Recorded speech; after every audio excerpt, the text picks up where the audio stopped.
Hello, my name is Dave Lewis, and I am the host of Cinemallennials, a podcast where myself and another millennial watch a classic film that we haven't seen before, ranging from the early 1900s to the late 1960s, and discuss its significance and relevance in our world today.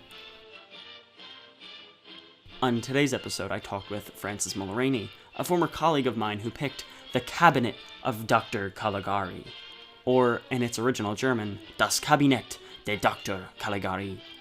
Described as the very first true horror film by Roger Ebert and the precursor to arthouse films by Danny Peary, The Cabinet of Dr Caligari is by far and away one of, if not the most influential and discussed silent film of all time.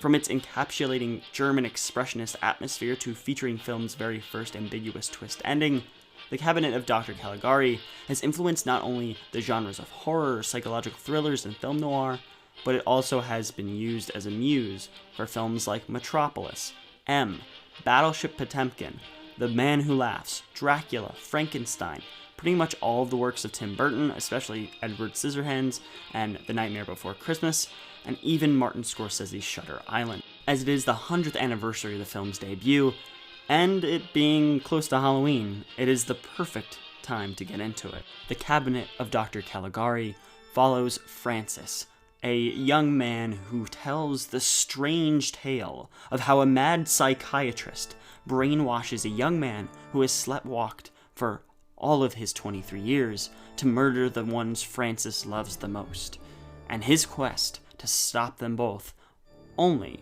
for the audience to later find out who our main characters really are. So sit back, relax, and never ask anybody about the day you die. Hey Fran, welcome to the show. What year were you born? What was the first film you saw in theaters? And what are your favorite films at the moment? I was born in 1991. The first thing I ever saw in the movie theatre was technically The Lion King, but I also had to be taken out before the movie really started because I was absolutely terrified and cried, and my dad was really, really unhappy. I know, I'm really pathetic. And then the next thing I can kind of remember seeing is Casper, so maybe that is what my real answer should have been, because I didn't actually see The Lion King in the movie theatre. And my favourite movie now, I don't know, because during the lockdown and the pandemic, I found it really difficult to watch anything that is in any way challenging. Mm-hmm. So most of the things I've ended up watching there was a JLo day on TV, and I watched all of JLo's movies. Oh wow. Unfortunately not Hustlers, which is her best one, really. But yeah, so I suppose that's all I've been doing lately, and trying to catch up on all the Marvel, and I'd never really watched any of those, and now I suppose it's like the perfect time to get them all over and done with. Did you have any experiences with classic movies prior to watching The Cabinet of Dr. Caligari? I feel so uncultured. I started it and I felt awful. I don't think I've ever watched a silent movie. I'm not sure I've even watched anything that was made before the 1960s or the 1950s. That I am really poor. I'm sure I'm forgetting some, but off the top of my head I couldn't really name any. So no, I had absolutely zero experience with classic movies before this, and now I feel I'm going to try and get through a lot of the recommendations or choices that you had, because they seemed like there's a lot that I really should be taking off my list instead of just sitting and watching JLo movies all day.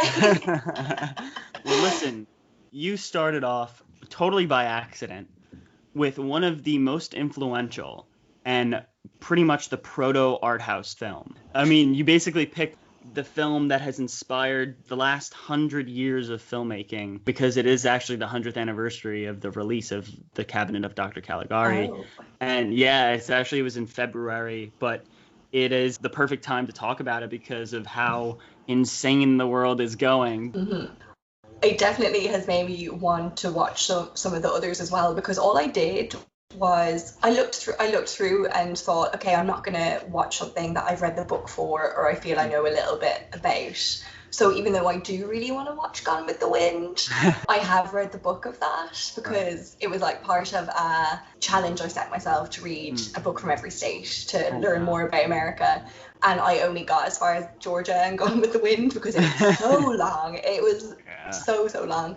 But it's so interesting that I feel now I have not given enough credit to anything that was made earlier in the 20th century, especially because I thought that I knew what was happening in the movie and I really didn't. Right. Like the twist really caught me and I kind of kept guessing and be like, this is so obvious, I know what's happening, and none of my thoughts throughout the movie actually turned out to be true. Right, like, and it's funny you bring that up because the twist is actually, this is the very first film to have that kind of twist in it. Oh, wow. So their use of the frame story, what did you think about that? I feel looking back now, definitely could see how it was set up that, you know, you should have guessed what was happening, but I just didn't, and I was really shocked and a little bit confused, and I kind of afterwards was like, no, that isn't just, I thought this was going to be so much more simple than that, and went and read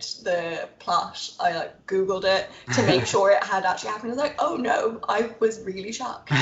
Because I think it has to do with being reporter sometimes, because some of my other friends say this as well, that I'll be watching a movie and I can generally figure out what's happening and have guessed the ending and the twist before it actually happens.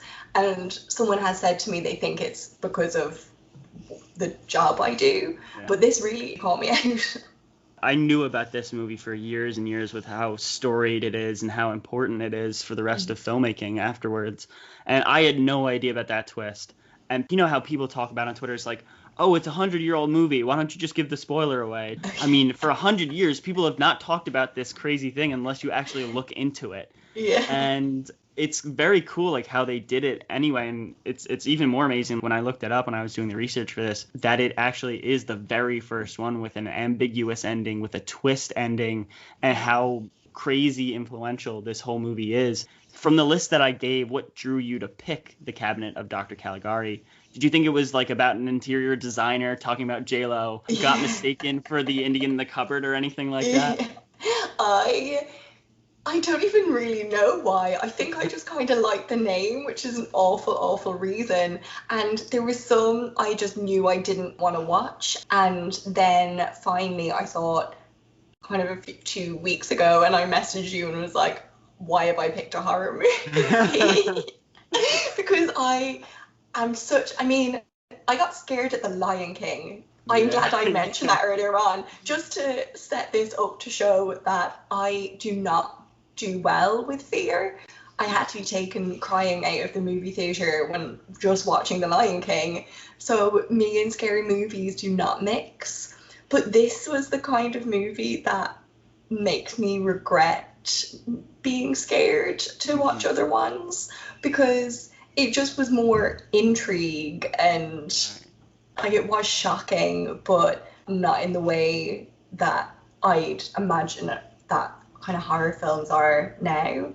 Yeah, I think it really was just the name. I'm exactly like you. I am the biggest scaredy cat when it comes to films, and you make a great point that a lot of the times, like, you have to, especially with film, you have to challenge yourself, and like even if you're intimidated, like, or just scared at the images, you should go anyway, because I mean, some of the best films that I've seen within the last couple of years, a great example is The Nightingale by Jennifer Kent. Recently, is that there's a young Irish actress? Yeah. And that movie is so important for what people need to hear now to be more empathetic towards society. And yet it has this crazy, intimidating factor to it because of the brutality of the first 20 minutes and what happens to that character. Yeah, and I remember reading how many critics walked out of that.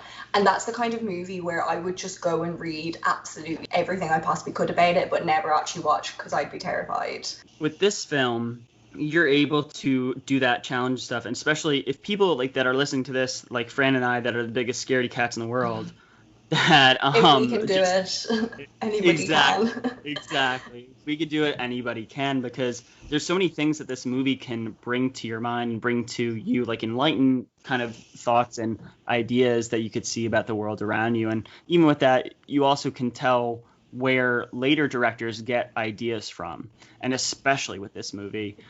What did you think of the film in general? I really enjoyed it simply because it shocked me so much. But then, because I'd never watched a silent movie before like that, the way things are done and the way things are presented is so interesting, and the way things can be put across.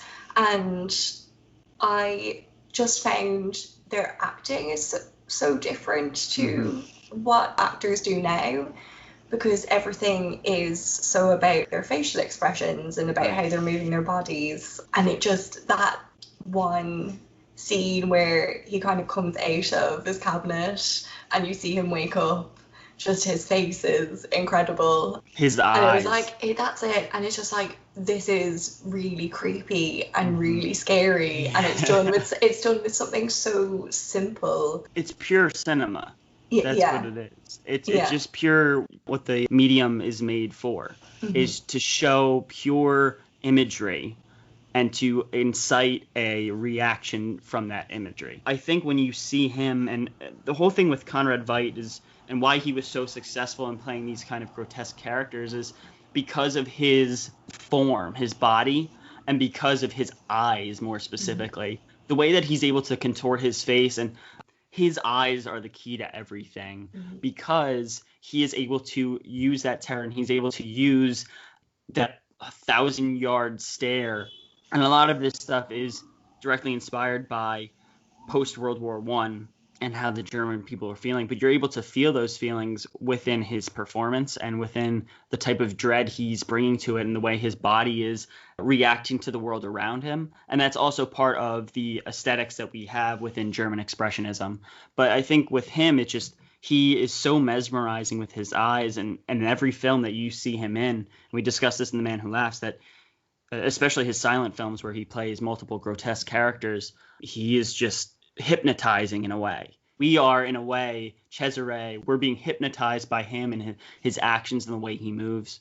That was actually one of the theories that I had about what was happening, was that he wasn't actually the culprit, but that he was hypnotizing other people in the crowd to do it. So say the fact that they were fighting over the same woman, I thought that Frances had been hypnotized to kill Alan because his face was so mesmerizing. That was my really, really smart idea and breakthrough into what was actually happening in the movie, and then was really, really wrong.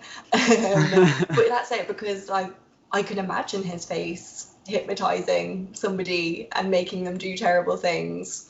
And also, when I think of older movies and think of women in danger and being scared, suddenly fainting and collapsing, and, you know, damsel in distress and can't look after themselves. But when Jane did, I well believed that somebody could faint in that instance, because if I saw that face coming towards me, I would die. I don't know what I'd do. Yeah.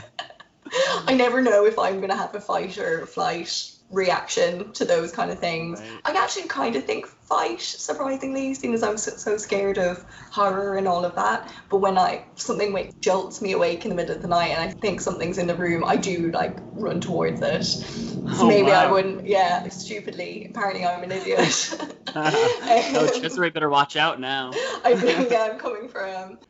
What did you think of Jane and what happened to her in the end of the film? I guess it's another delusion in Frances's mind again, because she doesn't seem like she wants to do anything with him at all. No. And the fact that, I felt that was one of the most obvious things that I should have taken from the start, because she, at the beginning, just walks past Frances, and the fact that she didn't even acknowledge him when I think about it. And I think at that point it does, you get to look at her face, and the way he looks at her at that point now in hindsight seems quite manic. And that fact that she doesn't even acknowledge it and just continues walking on, now it makes it seem really obvious that it wasn't his fiancée. This woman did not want to interact with him at all, and it seems like, okay, something should have clicked for me at that point. Like, why didn't I question why she didn't talk to staff and like talk to them, and why it was only told from this whole disastrous thing that had happened to them really affected her more than it did him. So why was he the one telling the story? And then obviously you find out it's because, it didn't happen. You're exactly right. It really mostly happened to her, and how she was the one that was clearly affected by him, or not, because we don't know the whole actual story. And I think that's one of the great things about this film, is that it's so ambiguous at the end, and how films later on basically take that ambiguity and run with it. But I think when you have a character like Jane, because at the beginning of the movie, when we're talking about how they're in the courtyard and Alan is just talking to this older man, what does the older man say? Was it the spirits have taken everything away from me? Dark spirits? Is that what he said? He's like saying like ghosts and spirits have constantly driven me away from my home. And then in comes Jane, looking all white, blank stare, just tunnel vision going forward, almost even crashing into the tree that's right in front of her face, like at the last second moving things around. She's very spooky, and they're setting the tone with that.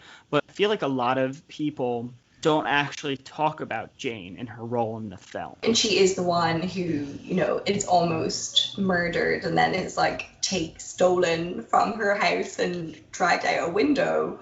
But she has the most horrifying moment, because when you look at it, and a lot of people have credited this as probably the scariest moment in the film, is when Cesare, he's going up to stab her, kill her in her sleep, and then he has that moment of realization, wow, she's beautiful. He caresses her face, and then she wakes up, and then he goes like full out into that rage and emotion. He is able to, like, to talk about Conrad Veidt a little bit more and how brilliant he is of an actor.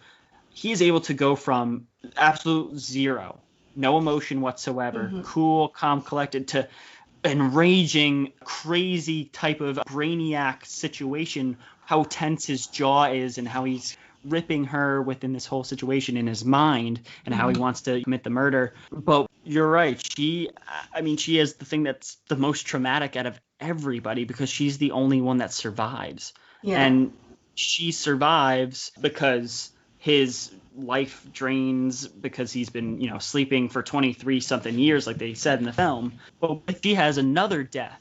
She has a death within her mind, and yet she's still living. And maybe that's what I thought had happened to her, when I thought, okay, at the beginning she walked past them and didn't acknowledge it, because this whole episode, and this whole awful, reading episode is an awful, doesn't really sum it up that well, but this awful thing that's happened to her has driven her to the brink a little bit, and this is how she is coping now. And I think maybe that's why I didn't question it so much at the start. But yeah, really hers has been terrible, because okay, Alan died, his death looked awful, and Francis had to deal with that, with the loss of his friend, and with his supposed fiancée almost being murdered and then being taken away. But he didn't physically, he wasn't threatened with a knife, and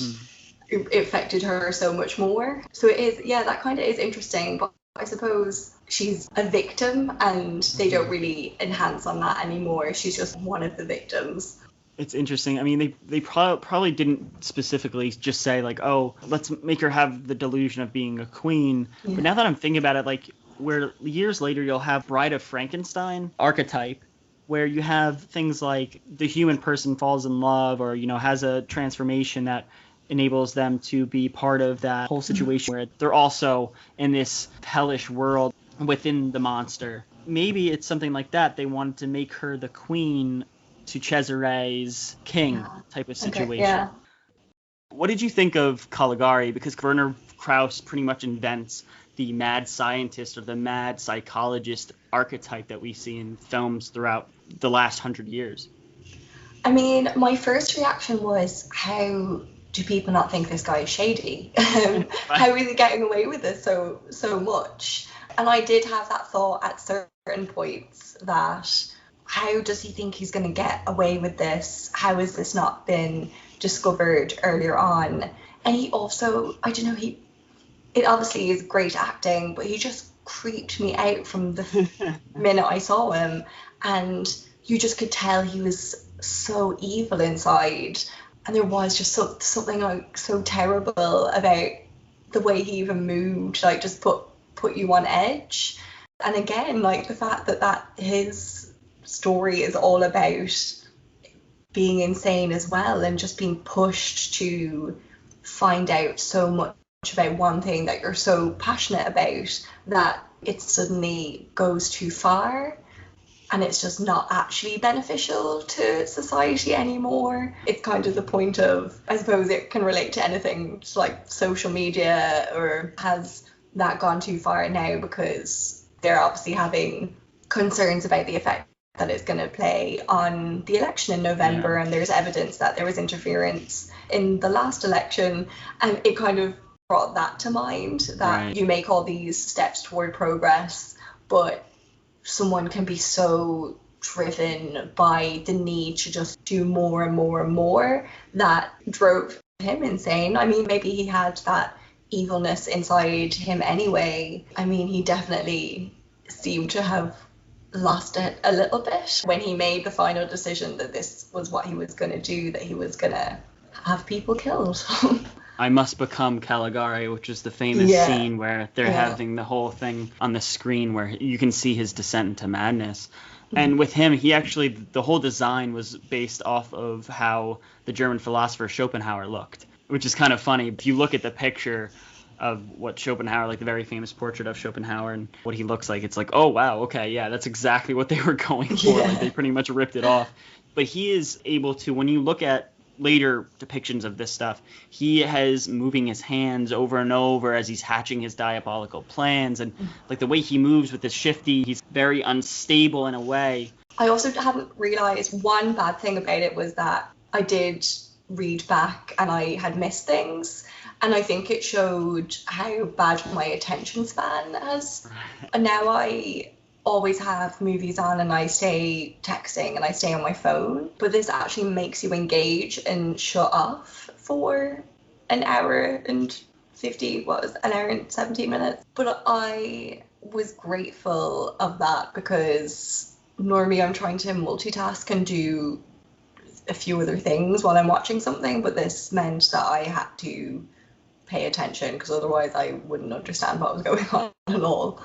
I definitely agree with you, especially with silent film, that you have to focus and you have to put everything away in order to get the full scope of it. When you're watching this film and when you're seeing the different types of cinematography where you have the close-up shots are all vignettes, do you think that is a part of it where it draws you into that vignette and where you're supposed to be able to focus into every single like expression on their face? Yeah, there's no busyness about it, if that's the right way to put it. There's no distraction.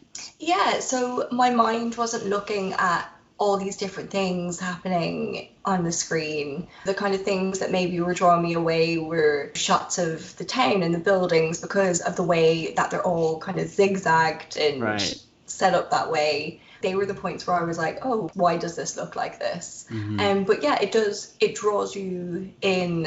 And even though you don't get a lot of the psychology of the characters, if that's the right way to put it, because you can't hear them speak. And I think that being able to hear people speak gives you more of an affinity towards what's happening. But yeah, it didn't really affect how I viewed the movie in the way that I thought it would, not being able to like hear what they were saying because you were getting so close up and personal with them. So speaking about the background of the film, how did you react to seeing the film's surroundings and the aesthetic style, the sets where there's sharp slanted roofs, windows, its dark painted walls, its warped rooms, spiraling staircases, and even the makeup? I was not confused, but I was curious about why it was like that. And that kind of, I realise now, was part of the setup for the twist, because obviously at the start you see them talking and he starts to tell his story, and then it jumps into his narration of what happened to him. I realise now that it was because it was a distorted reality. It was how he viewed reality, and it was twisted. So it is, I don't know, it seems like the twist was hiding in plain sight with things like the way the staircases worked and how the windows were all zigzagged and didn't look like they could be proper windows. And the whole way through I thought it looked really beautiful at the same time. I was curious about why it looked like that, but I thought, oh, maybe it was just because they wanted it to look interesting. And now, no, obviously it had a real reason to be like that. Nothing is ever just put that way for no reason. But I really enjoyed it for that reason as well, that it was just interesting to look at those sets and wonder why they had been put that way. So let me fulfill that curiosity. The style is German Expressionism. Well, it's very specifically German Expressionism, but the whole general term is Expressionism, which is a pan-artistic movement that sought to present the outside world as experienced by our inner and subjective emotions. So you can see this movement in so many other forms of art, like dancing, painting in general. German Expressionism in particular is so well known as it was like the creation of the perfect storm. The theater and the film scene in Germany at that time combined and married with the anguish, anxiety, and the overall hopelessness that the German people felt after losing the First World War, and their anger towards the German wartime government, the Weimar Republic after that. And at that time as well, film was all about realism. And while The Cabinet of Dr. Caligari is not the first film to use it, there are a couple other films before that, it's often considered to be the only one that really leaned into it, as it fully encompasses the whole film, from the sets. When you look at the makeup, especially with Dr. Caligari and Cesare, the Cinemallennials, they were both really involved with the whole costuming, the whole building of the characters. Conrad Veidt went around the set scaring the crap out of people on purpose because he wanted to understand that. And when I was talking about dance earlier, you can even see that within his movements and how it's very deliberate, how it's very slow, especially when he's about to murder Jane, where he's walking along the wall with his hand up and he's moving very slowly like a ballet dancer, and he's taking sharp turns. And throughout the whole movie, which is why people saw it was such a shock and such an art piece at the time, was because of that influence German Expressionism had, not only on the filmmaking itself, but also on the actors and the people that saw the film. I can imagine. I did look up a bit more about it after I had watched it, and to know the kind of understand more about what was happening in Germany at that time and how they wanted it to reflect their society. I just found really interesting, because it makes me wonder about the kind of movies that are going to come out from this pandemic, because I think the way it's about, because it's based around insanity and how one person's view of something can be so completely warped from what's actually reality. I don't know, and sometimes I feel that the pandemic has kind of made us all a little bit like that. So it just made me really curious when I thought about wow, this was what was happening in Germany when this was made. How is that going to affect what we do now? So I'm really glad I also read more about it afterwards, because otherwise I think knowing more about, I should have figured, because I knew the date it was made and I knew I know my general German history, but to see how it fit, to just read about how it fitted in that context was super, super interesting. And again, the whole way that people, about one person's skewed view and the things that are really happening, again, made me think of today and how you can look at one news event and how one person sees something completely different to what the other person does, and even the way one news event can be reported on with different publications and with different networks. I just found that super interesting as well. And then again with Germany, then went into the Second World War Right. and Nazism, and it's just kind of like, well, how that fit in terms of this bad thing was happening, and people kind of, their reality was skewed so much that they, not that they bought into it, but Right. they kind of like went along with what was happening. I find that interesting too. Multiple critics have said, I think the earliest critic that said this was a German man, I can't remember the name, but it was From Caligari to Hitler. That's what the book is called. Okay. Right. And he was a German in 1947 talking about this and aftermath of World War II.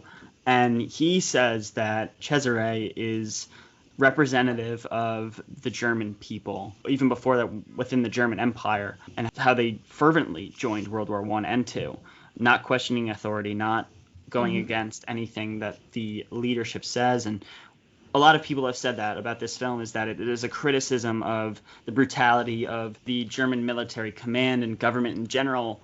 Actually, both of the writers at the time were pacifists. I mean, it's 2 years after one of the worst wars ever. And the thing is, like with this stuff, is you always have to look at the historical context. Otherwise, you're not going to fully understand the scope of the film. So one of the, I can't remember which one off the top of my head right now, but one of them actually was in the First World War, just was shocked by the whole experience. And then the other side, the other one, a lot of the stuff that happens in the film happened to them in real life. One of them, I mean, he got out of the work because he pleaded insanity. Okay. And he had a whole experience with this psychologist that went and talked to him very vigorously, very aggressively, saying, like, is he really insane or not? Because the German state had people say, oh, I'm a crazy person, so I can't do this stuff. I can't be a part of the war because it's going to threaten the war effort. And he passed. That's the inspiration for Caligari. And on top of that, I think the other one he was at a fair one day, and he saw a young woman, get taken from like the street and into a bush, and she never came up again. So those things marry together. I mean, really, when I was saying the whole perfect storm about it earlier, was that there were so many things within their personal lives and within the theater in general and what was happening in the world, that this film came out of all of those different things. With him, a lot of people, as well as the author of that book, say that it was kind of like this idea that the German people need a tyrant to show them what to do and how to take over the world, or how to be what Germany is, right? Especially with his control that he has over Cesare, and people say Cesare is a German soldier and how they pretty much take orders and run. What's the famous thing about the Nazis? Always following orders.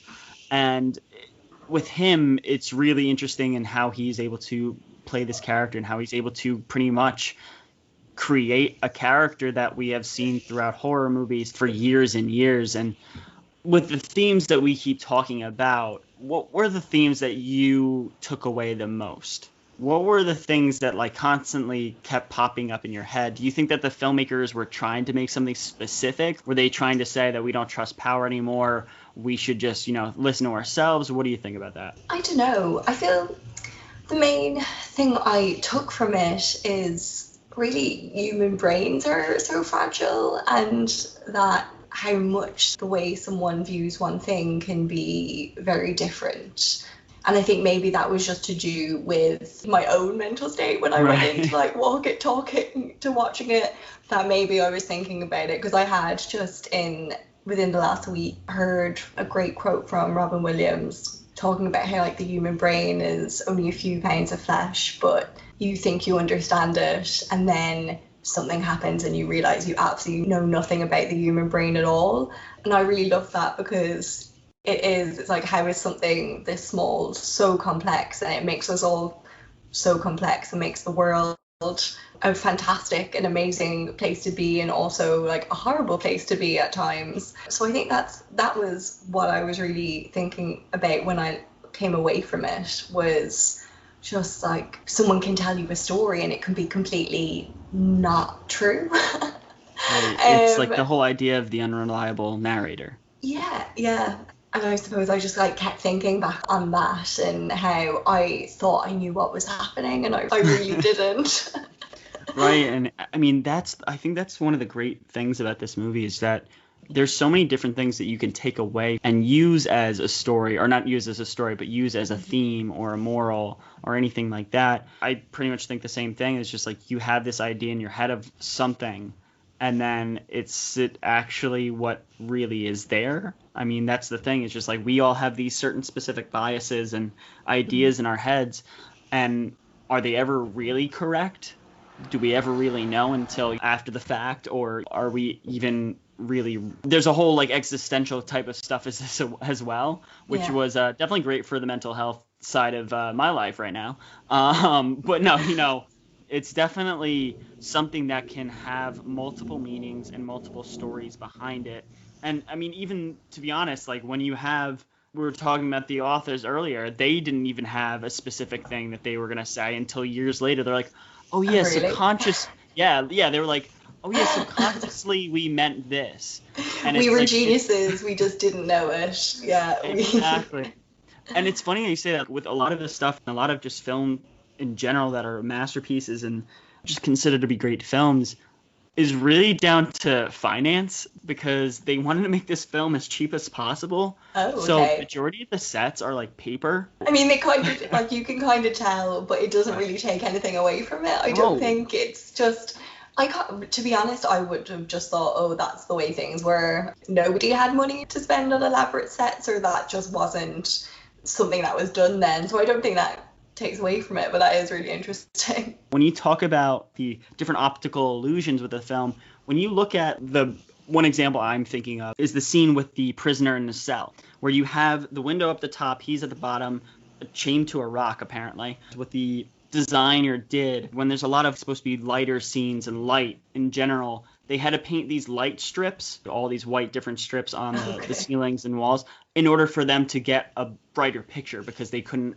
afford a lot of lights. Oh, wow, okay. So it's all That's a about lot of work. yeah, it's all about like ingenuity, and that's why a lot of the stuff looks very stripy and very dark and light at the same time. And could you see the influence the Cabinet of Dr. Caligari had on filmmaking after you watched it? Yeah, even I just thought of this here while you were kind of talking about that, but the way that the sets were distorted to show that was a different sense of reality kind of now reminds me about how in things like dream sequences or flashbacks now that things are altered is probably like the lighting, given like a weird lighting to show that this is not what happened, or this is not real, this is somebody's dream. So I did see that and then the whole kind of tricking me and making me feel stupid and not realizing what was about to happen. I can see how that now has been used other places. I can't think of an example off the top of my head. So one of the biggest examples, especially when we were growing up, is pretty much all of the filmography of Tim Burton. Oh, okay. After this, when you're going to look at Tim Burton movies like Edward Scissorhands, The Nightmare Before Christmas, you're definitely going to be like, oh my god, this is totally the Cabinet of Dr. Caligari. I mean, he pretty much pulled everything from the Cabinet of Dr. Caligari. But even after that, there's films like immediately, only a couple years later, that are clearly influenced by this film. I mean, this came out in 1920. You have Nosferatu, which is a very famous horror film. It's probably the second horror film after this. You have The Murders in the Rue Morgue. You have The Man Who Laughs, Dracula, Frankenstein, all of those universal horror films that, I don't know, in Ireland, if those things were talked about much, the things from the 1950s. You were kind of mentioning them earlier with the creature always taking the woman, and it's the whole Beauty and the Beast type of thing. And then you have films even later than that, Ingmar Bergman films, like The Seventh Seal, you get a lot of influence from the Cabinet of Dr. Caligari. And especially when people use the iris shot, which is the idea of those close-ups with the vignettes around them as well. And then you even see even more stuff. Even today, I mean, a lot of people made the connections to Martin Scorsese's Shutter Island as well with the plot of that film too. And some of the films that were inspired by it are known as the greatest films of all time. A contemporary who actually almost worked on the film, Fritz Lang, who is this very storied director, one of the most famous and influential German directors of all time. He did the Nibelung Saga, he did M. He immediately takes it from this stuff that he sees in Caligari and uses it in Metropolis, which goes on to inspire hundreds of sci-fi filmmakers for the rest of eternity with the things that he does. And it just the testament to how great this film is. There were certain points when I was like, this wouldn't stand up today. Like, this, people wouldn't believe that this is what's happening. And then I was just proved so wrong, because the whole thing about being able to take a patient out of an insane asylum was like, this just isn't going to fly. And there is a point where they do arrest the other man who they believe to have been guilty of all of them, and they kind of instantly believe him when he says that he wasn't involved in the first two. And I just thought, that doesn't seem realistic. I was a bit like nonplussed at that, and I was like, oh god, okay, maybe this is a little bit too dated for me. But then when you do get to the end and realize what is happening, you're like, yeah, okay, it makes it all stand up. Like, any point that you thought, oh no, this is too old and I don't think it would fit well now, we kind of like know more, or maybe we're a bit more skeptical now, and it just takes all of that away and leaves you feeling that you've been tricked, you've been fooled the whole way through. And like, kind of took me down a peg or two, I suppose, because thinking I was going into it so smart and kept guessing and being like, this is so obvious what this is going to be, what happens, and then it wasn't. So it's nice to realize, to remember that you don't know everything, and you shouldn't just presume that this is what you're being told. That maybe we should go into things with that kind of critical analysis anyway, that don't think that you're the smartest person and that you know what's going on. Like, you can actually learn something from a movie like this. Feel attacked. Yeah, you feel attacked? No. But you know that we should. And it's kind of made me think, you know, I really do need to stop watching things while I'm on my phone and not really paying attention, and that I should be watching more things like this that will make me think about what insanity is, which, you know, isn't a very cheerful topic, probably just isn't something I should be thinking about like right now.